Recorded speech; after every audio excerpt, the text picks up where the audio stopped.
Doktor na mga kaiko. Naman din mismo sit up sa dali sa Samal. Kaning sit up is ang panel ani is 10.58 kilowatt peak. Ang inverter is 10 kilowatt hybrid on-grid system growatt.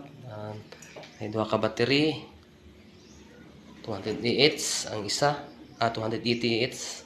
So na siya sa 560 Ah capacity.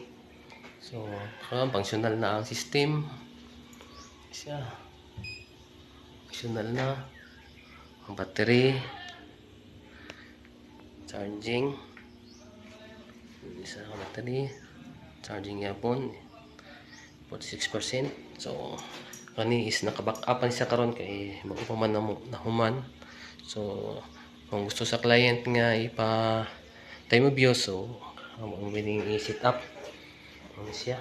Tapos ang panel ani is dito sa taas para 18 pieces of 585 by Pixial Serapin ng brand.